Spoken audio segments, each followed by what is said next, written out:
What's up? How you guys doing? This is Papi, and this is Dragon Quest Papi, and this is Dragon Quest Papi Podcast, episode 20, I think.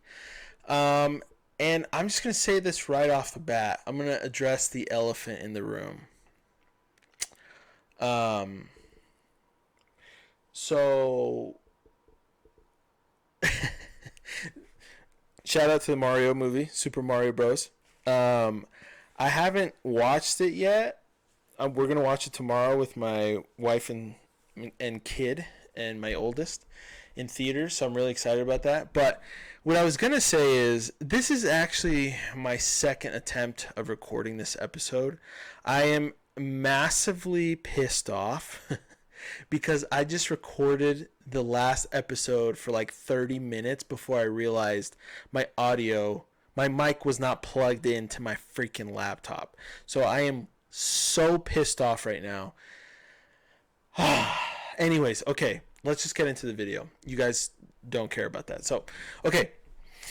The video, as you already know, is I am going to be assigning vocations to Dragon Ball characters, but assuming that the Dragon Quest rules apply to them.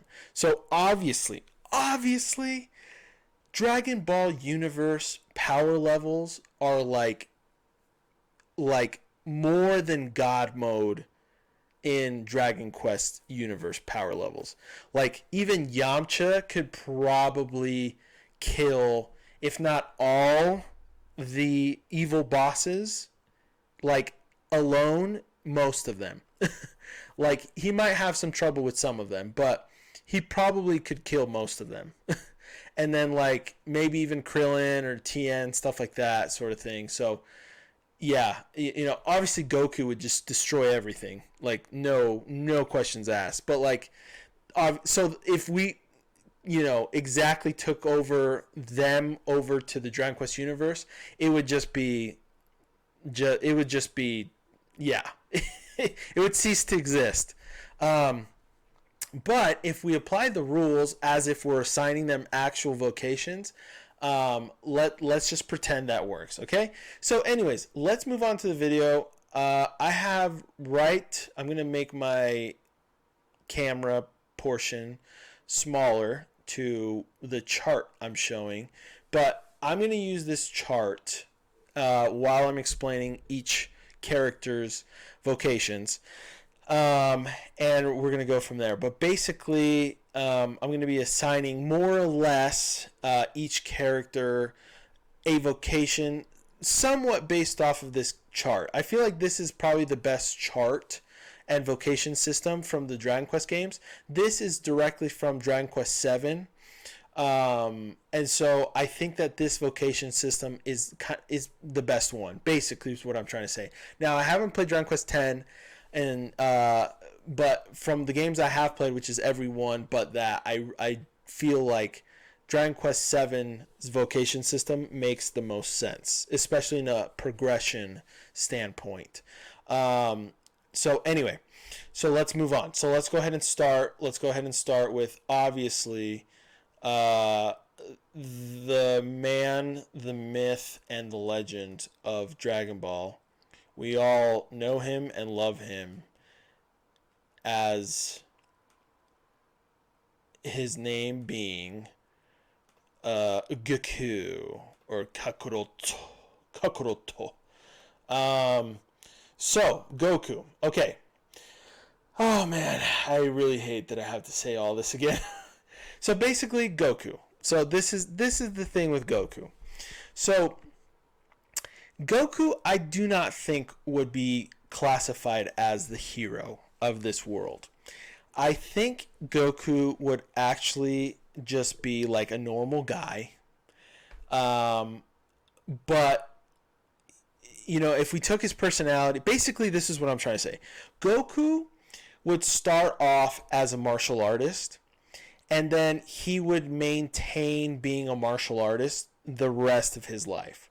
Like, I don't think Goku would actually progress into any other vocations because he doesn't care about that. So I compared it the first time I recorded it to kind of like Saitama, where Saitama in One Punch Man, we all know he's the strongest hero of all time in the show, but he doesn't care about the whole like hero stuff at all. He just he was doing it for fun for so many years, and then when he actually tried, he was put in like the lowest rank of hero. So, and him progressing through the ranks has been an extremely slow process, although again, he is the strongest hero of all time. So that's kind of the same situation with Goku, but kind of different, because I feel like Goku, we put him into a Dragon Quest world where he was, it was still fair. He was as strong as like a normal character or whatever. I feel like Goku would literally go to the guild, be assigned a vocation, martial artist, and then he would leave and never come back. He wouldn't come back to like progress. He wouldn't come back. He would just like be always fighting. Like he would be the guy that would just literally never come back to the city, to the guild, like to progress, sort of thing. Like, and that's the thing too. Like he would still be learning new abilities, new things, new abilities and spells, but on his own, like from his own standpoint. Because in the game as well, and whatever Dragon Quest game that involves vocations, each character can still learn their own like abilities or spells besides the like vocation they are. So everyone has their own unique abilities and spells. So that's where Goku would learn, the majority of the new skills, besides the martial artist ones. So eventually he would learn a lot of stuff, but not because he's a martial artist vocation, but just because of his like battles or like fighting or his personal like progression, if that makes sense. But I sincerely believe Goku would not care to progress in a vocation tree system, no matter how old he is. I think he would always stay as martial artist. Like I sincerely believe that. So anyways, let me know what you guys think about that, and let's move on to the next one. So the next one is actually this guy. You might know him as Vegeta. So yeah, sorry, I'm going to be basically changing around their how big they are every time. So Vegeta. So when we first get introduced to Vegeta, I believe, so he's basically a warrior, right? But he's also got mage potential, and so I think that Vegeta would either eventually, he basically, when we first meet him, he's kind of an armamentalist sort of thing. Like that's the vocation he is when we meet him. He's extremely powerful, and he's extremely powerful with like spells as well. I think eventually he kind of evolves more into taking like the gladiator path, eventually a paladin path, down the line in Dragon Ball Z, and eventually Super, and he eventually becomes a champion because he becomes a father, a husband, a father, and that makes him, his priorities change in life, and he becomes more of like a protector instead of like a conqueror sort of thing.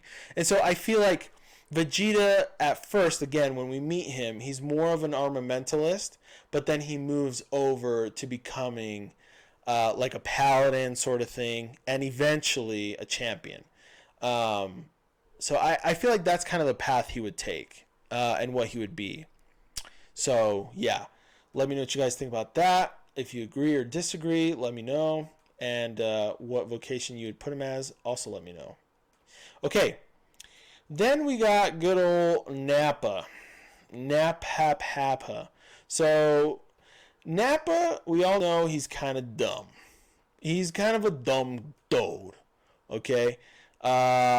This dude is just not very intelligent.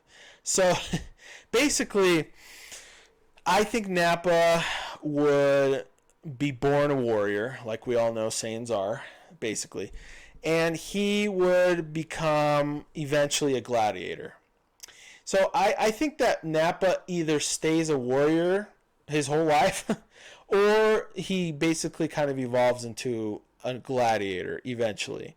Um, I know he's got some like spells and abilities and stuff, but they're mostly very like simple. They're not too crazy, and so I feel like he's just very simple minded sort of thing, and so he's very rough around the edges. He's like very he just doesn't care by like to refine his skills or anything. He's just very like he's a meathead. He's just straightforward to the point sort of thing, and yeah, that's why I think he would either stay a warrior or he would become a gladiator, because I'm not saying he's not strong or like maybe has like a good battle IQ or whatever, but so he has enough of that to be able to progress to gladiator, I believe. So I think he's a gladiator when we meet him, and well, that's obviously the end of the line there, but so yeah, so he's basically a gladiator is what I think.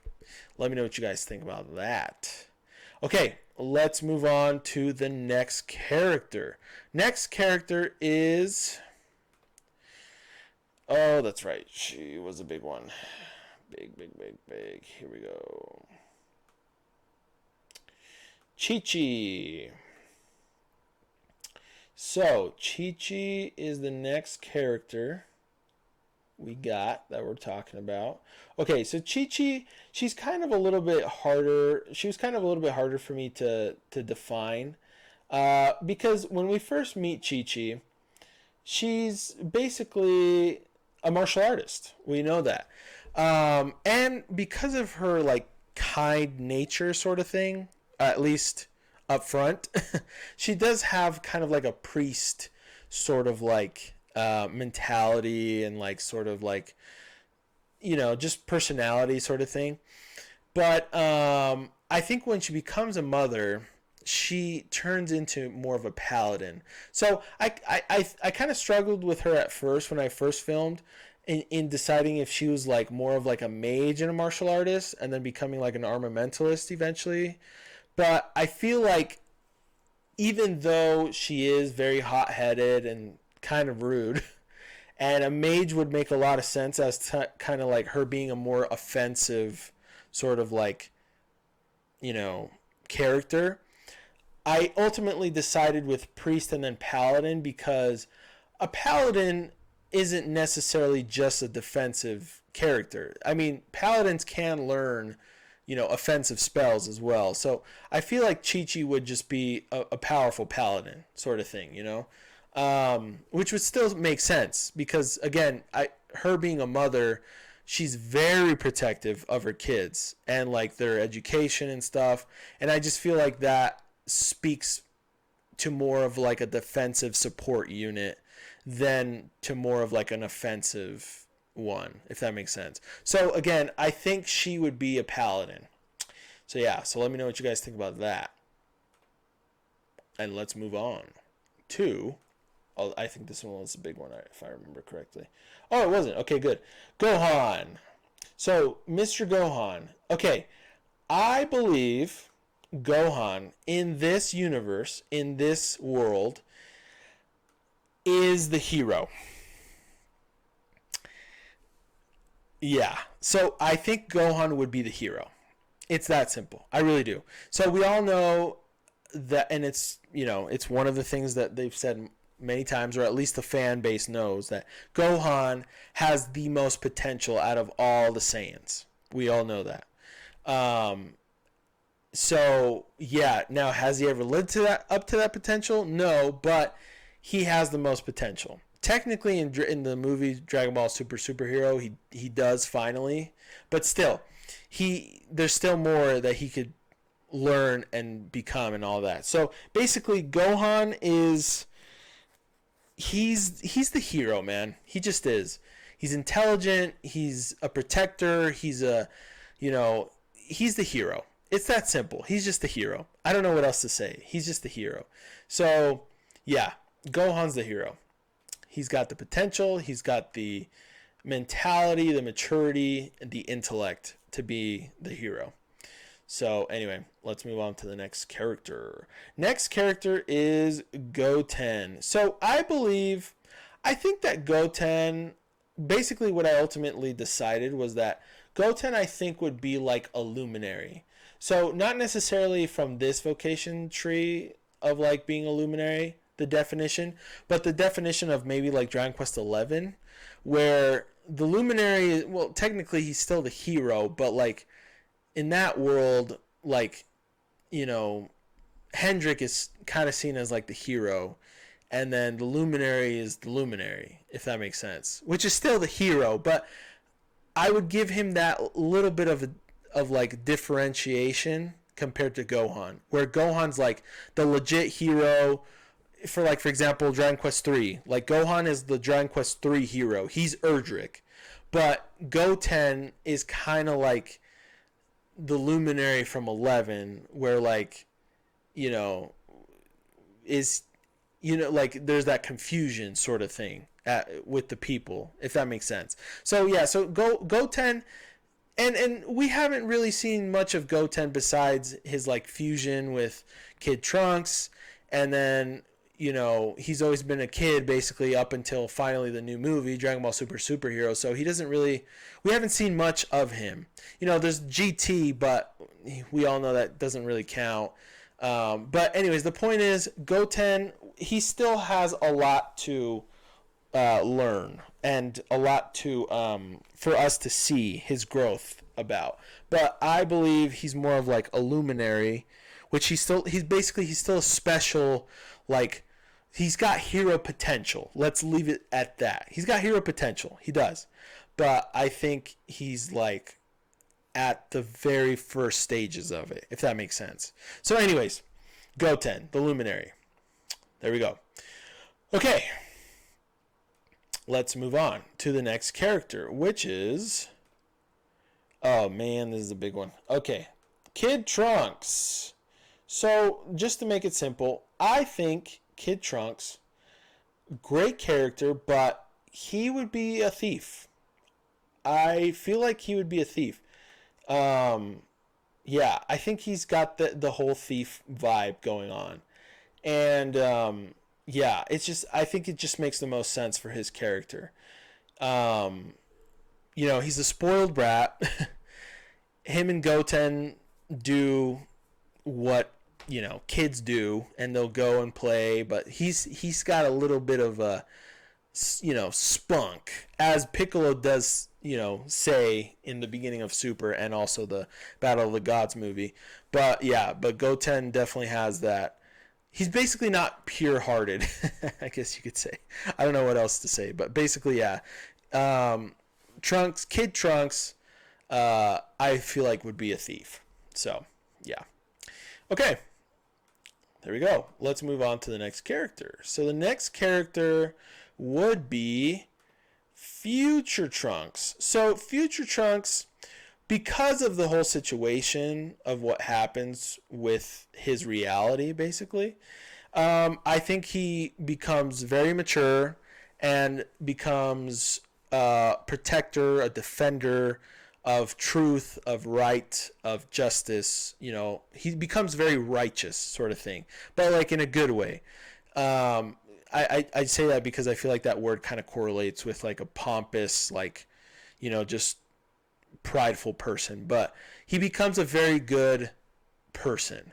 And so basically, I feel like he basically ditches the thief class, and he becomes a martial artist and a priest and a paladin. Basically, he becomes a paladin. Is kind of how I see him in this case. I think he's got the potential to becoming a champion eventually as well, but I feel like when we first see Future Trunks, he's like more of a paladin, if that makes sense. So yeah, there's really not much else to say besides that. So basically, Future Trunks would be a paladin. So let me know what you guys think about that. Okay, Piccolo.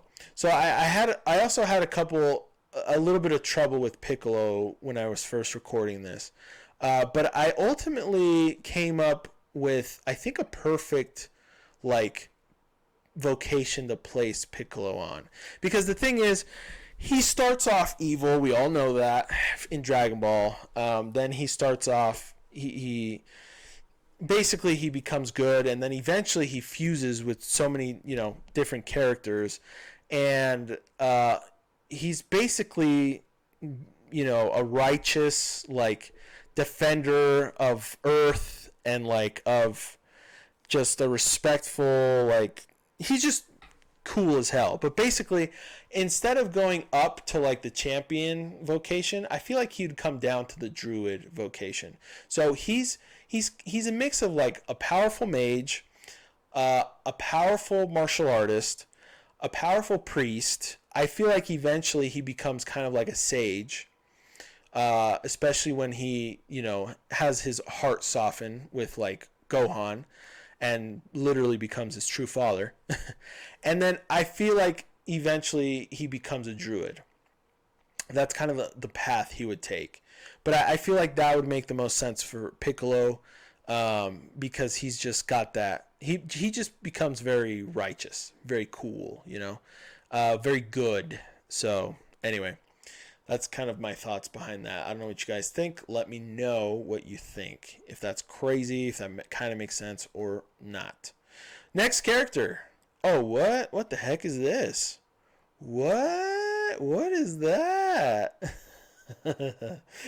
Okay, let's talk about Yamcha. So if you don't know, I can't believe you don't know, but this is basically what Yamcha's known for throughout the community. His death. And this specific scene. So there it is. Yamcha being dead. So anyways, Yamcha, I think he's pretty simple. I think Yamcha is a thief through and through, and that's where he just ends. He's a thief, and that's it. I mean, literally in Dragon Ball, he's a thief when we first meet him for the longest time. Eventually, he kind of becomes a martial artist, obviously. But I think he kind of just sticks to that, being a thief and a martial artist, I guess, eventually. But I feel like what defines him is thief. So yeah, so he would basically just kind of stick to that. Yeah, that's basically it. I don't know what else to say about that. Let me know what you guys think about that. So let's move on to the next character. Next character is Bulma. So we have not gotten this far in the first recording. So yay, we finally made it to Bulma. And one thing I should mention now is I realized after recording that I am missing actually quite a bit of characters in the lineup. So I'm probably going to make another one of these videos, because there's a lot of really good characters in Dragon Ball. And so I'm going to be missing quite a bit of them. So anyways, I'll probably make a version 2 of this video, or of this type of video. So anyways, so Bulma. I think Bulma's pretty easy. I mean, she's basically just a merchant. She would be a merchant, maybe a thief. But yeah, she would be a merchant. I mean, I know that class isn't here, but she's basically Torneko. She's basically the merchant class in Dragon Quest III. She literally looks exactly like Bulma anyways, the merchant class from Dragon Quest III. But yeah, she's the merchant. I mean, it's really that simple. Again, she might be a thief as well, but more than anything, she's a merchant. So yeah, that was easy. Let me know what you guys think about that. Okay, let's move on to the next character. Oolong. So Oolong, we all know and love Oolong. It's funny because when we first meet Oolong in Dragon Ball, he's actually one of his transformations is actually the Knight Abhorrent from Dragon Quest 1. And then it's obviously in other games as well, but he's legitimately turned into a Knight Abhorrent when he goes to the village to scare the people and to steal a girl. So yeah, so it's pretty funny. Shout out to Dragon Quest. Literally, in Dragon Ball. There's a shout out to Dragon Quest, which they do multiple times. But anyways, that's besides the point. Okay, I think Oolong is pretty simple to place as well. Oolong is literally the Gadabot or the Jester. He is that. He's basically the most useless class. And he wouldn't even turn into a sage when he hits level 20. He would just literally always stay as a Gadabot or a Jester. So yeah, that's it. I mean, that's it. That's Oolong. He's kind of useless. he can be useful at times, you know, but he's kind of useless. So, but we still love him. I should mention that. I'm not trying to diss him. I'm just stating the obvious. So, anyway, next character, Puar. Okay, good old Puar. Puar is a saint. So Puar, I think Puar would be kind of just a priest, you know. Because even though he follows, or she, I don't know the gender of Puar, but even if he's following Yamcha and he's a thief, you know, he's still very pure-hearted and he loves Yamcha. So I think Puar, I think she's a girl. I don't remember, to be honest. But Puar, I think she's a priest.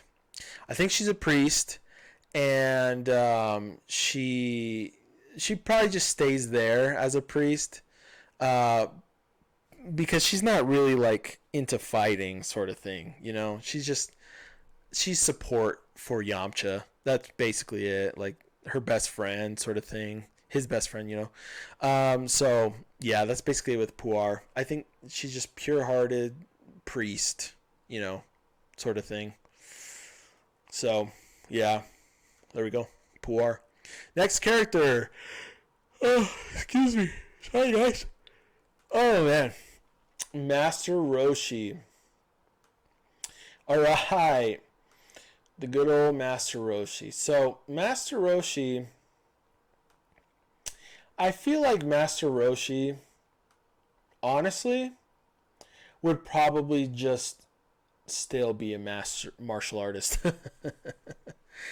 I think Master Roshi is just the master martial artist.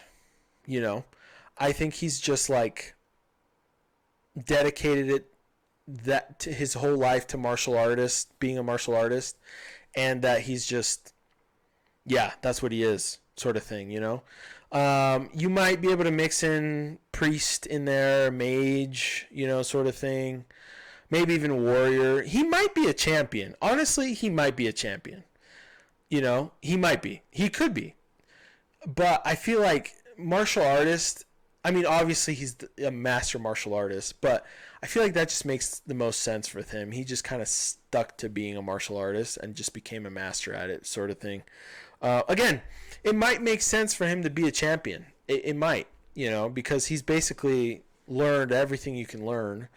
And now he's a master and teaches other people. So he might be the freaking the champion. He might be a champion. He could be.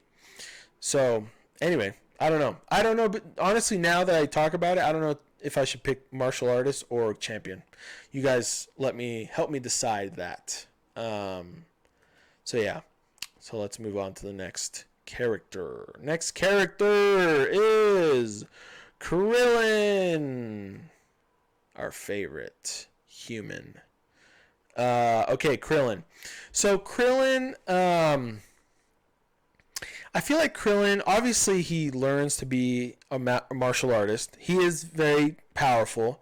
But I think Krillin has that sort of defender vibe to him as well. And I think he would, instead of being, because the thing is, Krillin's got some pretty powerful spells in the sense of like his Destructo Disc, you know, useful spells as well, like Solar Flare. So I kind of think that he isn't necessarily a martial artist, but more of like a mage and a priest. And I think he would be a sage, sort of thing.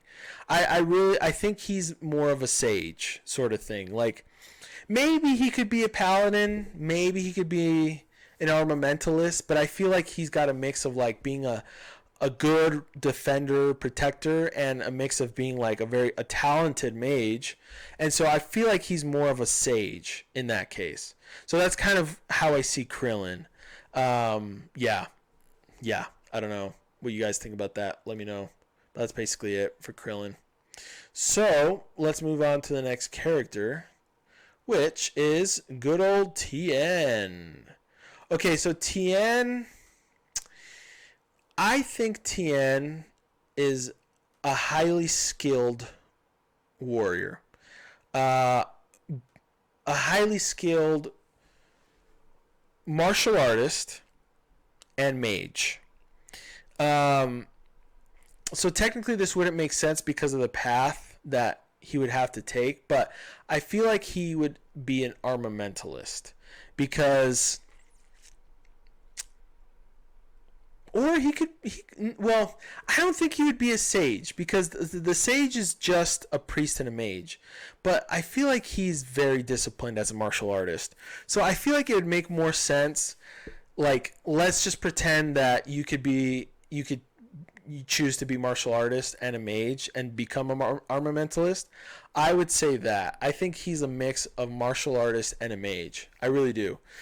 He might be a priest, but the reason why I wouldn't pick him as a priest is because he's basically like an all-offensive character, especially with his really powerful moves, like spells. Because, like, for example, he's got the tri-beam, which is so powerful that it hurts him at the same time. That just screams mage to me. That screams like warrior, you know what I mean? That screams like a very physical, offensive type of character. So I feel like he would be an armamentalist, you know? I feel like he's just a mix of martial artist, warrior, and mage. And he would be an armamentalist, basically. That's kind of where I see him at. So I would say armamentalist. Let me know what you guys think about that. Okay, and then the last character we have for this video, and again, I apologize because I'm missing a lot of characters, is Chaozu. So Chaozu, I know he trains as a martial artist, but I don't think that's his thing. He's definitely a mage. He is definitely a mage, and he's also kind of a priest. So I wrote down armamentalist, but in all reality, he's probably a sage because he is a very talented mage, and he just kind of is a sage, basically. He's a protector, he's the defender, he's a good dude, you know, and he's extremely talented with, like, magic sort of thing. So I think he's the sage. I think it would make the most sense for him to be a sage now that I think about it. So yeah, cool. That was the last one that I have. Again, I apologize. I know I'm missing all the androids. Android 17, Android 18, Android 16. I know I'm missing a butt crap ton of characters. There's obviously the villains as well. I haven't included any. Well, I have Vegeta on there and stuff like that, but I don't have Majin Buu. I don't have Frieza. I don't have Cell. You know, and I don't have Launch or Lunch. You know, there's a lot of characters I'm missing, so I might just redo this. Not redo it, but make a part 2 of this video and include all of those characters, and then do this again, basically. But guys, let me know what you think. Let me know what you think about where I placed everyone. If it makes sense, if it doesn't make sense, if I totally got everything wrong, let me know basically what you think about where I put everything. So, yeah. Okay, well, that was the end of that segment, the main segment of this episode. So let's move on to the second one, which we all know is what I'm playing /watching/doing. That's what I named that segment, but in reality it doesn't really make sense because I really just talk about what anime I'm watching, what video games I'm playing, and that's basically it. But sometimes I do involve different things. I know I've involved other things that I've been doing or watching. So anyways, let's just move on. So I have been playing a crap ton of Dragon Quest Tact. So today is Friday, April 7th. This video will come out the following Thursday, which will probably be like April 20th? No, it'd be like April 14th, something like that. April 13th. April 13th is probably when this video is going to come out. But basically, by that time, you will already have known. But in Dragon Quest Tact, I actually handed over the presidency, the title of Guildmaster, to Bundles of Monkeys, or Mr. Monkey. So I want to give him another shout out. I gave him a shout out on my Discord, which you guys should totally join, by the way. Discord will probably be in the description of this video.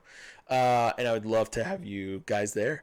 But basically, shout out to, Bundles of Monkeys, Mr. Monkey, for taking on the new role as Guildmaster of Los Papitos. I feel like he's just a perfect fit to be the Guildmaster. I was really impressed with how he's very, basically every time I'm live streaming, he's always talking about Tact. I remember when me and Illness were first talking about Tact and we created the guild, he was super excited to join. Eventually he joined, and then he has just been progressing nonstop and he's done a phenomenal job. And besides that, he's also been like promoting the guild a lot, and so I just felt like it was perfect for him to be the guild master. So anyways, again, shout out to you, bro. I really appreciate you, and let's make this guild grow, bro. Let's get more people involved. Let's get let's get a full guild and do awesome things with it. So I'm really excited about that. And speaking of that, guys, join our guild, Los Papitos. That'll be, the name of it will be on the description as well. But you guys should totally join us. We're ecstatic to find new members. So yeah, thanks again. So there's that. So I've been playing DQ Tact like crazy. Right now I have like, I don't even remember. It's like 20,000 gems, which I know is a lot. But I am currently saving them up so hard for solo. And I actually watched the video. Shout out to Kage. I forgot what his name is. His channel. I think it's just Kage DQ Tact or DQT, something like that. And he just basically reviews all the banners, all the units, stuff like that. I've only watched one video so far, but I'm totally probably going to keep watching more of his videos. So shout out to him. But he basically reviewed all the units that will be coming out, and eventually Die and Pop Mom, Hadler, and King Vern are coming out. And I'm actually kind of more excited to get Die. I kind of really want Die. He sounds like he's going to be pretty OP. But out of all the characters that I want so far from this like run of characters or this banner, I really want Solo because obviously he's like OP right now, I guess. And then I want Die. So it's gonna be a while before we see either of them. Solo I think comes out next week as of this video is uploaded. But basically I'm super excited about Dragon Quest Tact, and I'm having this issue where it's like I don't really want Maya, but I kind of want to pull for her because I just have so many gems right now that I'm kind of just like I'm like trigger happy, like I want to just spend them. But I'm gonna do my best to hold out because I really prefer getting Solo and eventually Die, and I'd be cool with Pop or Mom as well. They sound to be very useful units, at least Mom. But anyways, the point is I'm enjoyed Tact a lot, so it's been really fun playing as much as I can, any chance I get to play. So yeah, So there's that. And then besides Tact, I have been playing a little bit of Pokemon Heart Gold when I get a little bit of a chance. I haven't played that much, to be honest. It's mostly been Dragon Quest Tact and Dragon Quest 4 on mobile. Where I'm at on Dragon Quest 4 is basically I got the Liquid Metal Sword, which is gorgeous. And then I finally met the elf gal. I forgot, Rose. Which the first time I played Dragon Quest 4, I actually never met her because I didn't know what I had to do to get into her house or to her room because I just wasn't paying attention.